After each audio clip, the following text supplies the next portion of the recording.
Hello students. Yes, as we predicted, another major storm.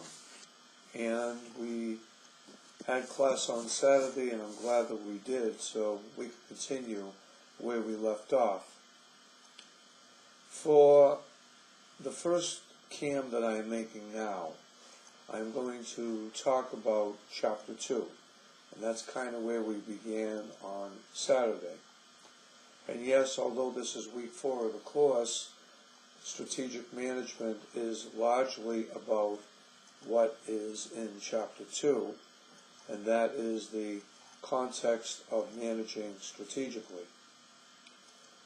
And the first thing that I want to share with you is that I am going to go into Blackboard, and there are 10 students in the class, and I'm going to put you in groups. What you want to do is you want to click Groups on the left tab of your main page, and obviously you're going to go there after you listen to this cam, because this cam is in the main.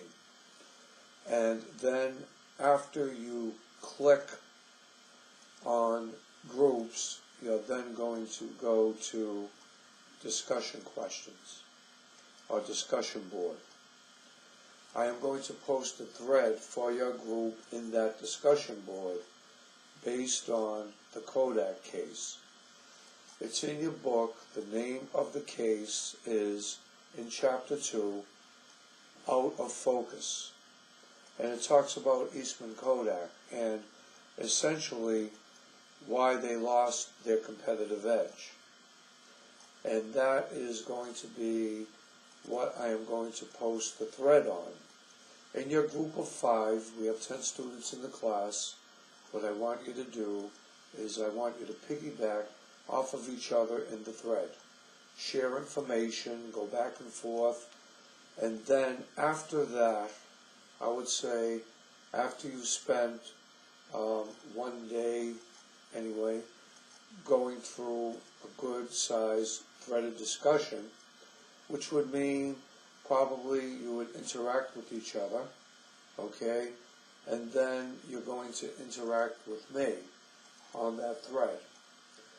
So what I'm going to ask you to do in the main, and I'll explain this again, is you're going to write 3 paragraphs with 3 references about the Eastman Kodak case based on the discussion you had in your thread. Also, look at the PowerPoints as another reference in Chapter 2. And I think you can also use your threaded discussion as a reference. So there you go, you got 2 out of 3, and then maybe go online, go to Google, and get some other opinions about Eastman Kodak and what you think they might have done wrong. So let's talk about that case a little bit. Case 1, Out of Focus. When you strategically plan, as you know, the further you go out in the plan, the more risk that is taken. Because as we discussed in class on Saturday, there are so many elements that you can't control in your external environment. If you remember, we talked about our internal environment as our employees being our internal customers. We talked about the external environment as our competitors, our vendors, our customers, government agencies, all things that interact with our internal environment. So let's talk about why Kodak maybe was out of focus with their external environment. For one thing, it tells you that Eastman Kodak was founded back in 1884. And that's pretty old. I mean, over 100 years old plus. A company that's established, that has come up with many innovative products over the years. They had struggled to keep up with a lot of the changing technologies. So though Kodak invented a digital camera that went all the way back to 1975, they had a great R&D department, they were reluctant to introduce it into the market for fear of cannibalizing photographic film sales.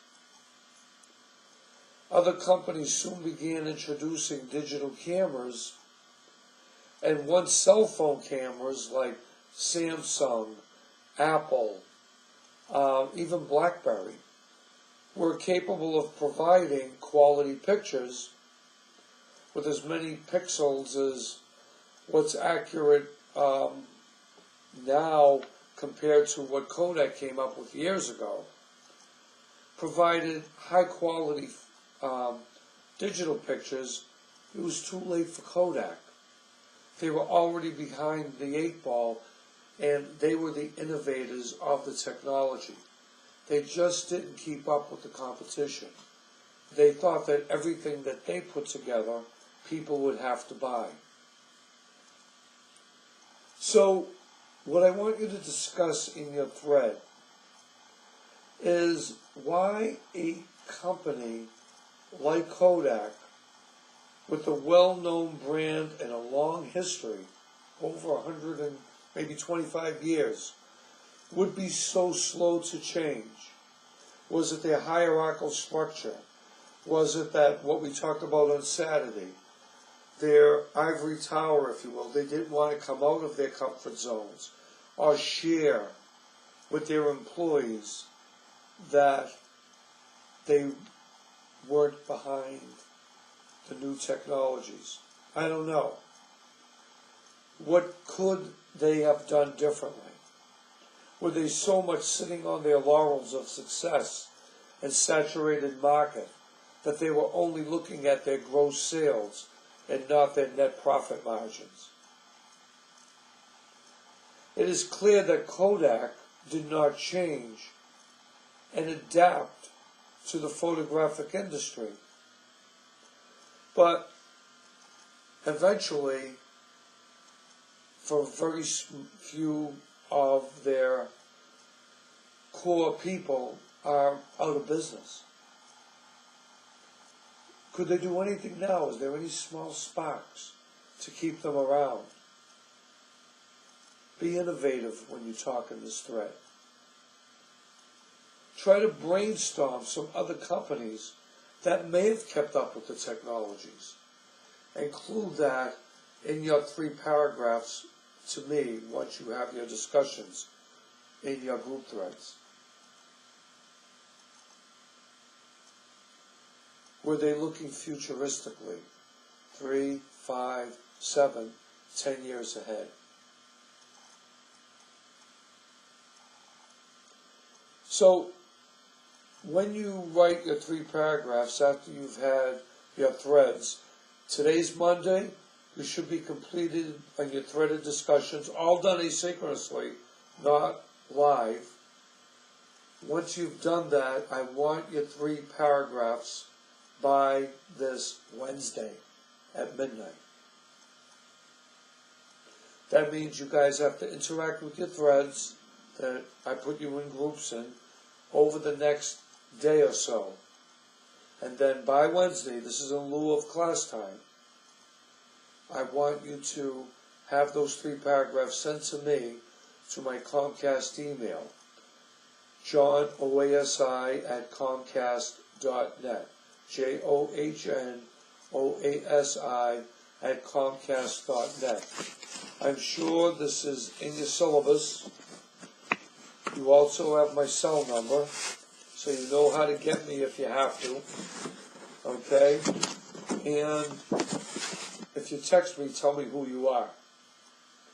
Be safe in the snow.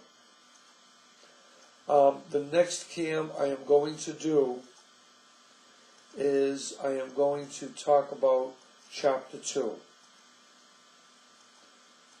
Okay, and then I'll give you some further instructions about your project and hypothetical number 1, which is going to be due next Monday. Okay, signing off. on this first camp.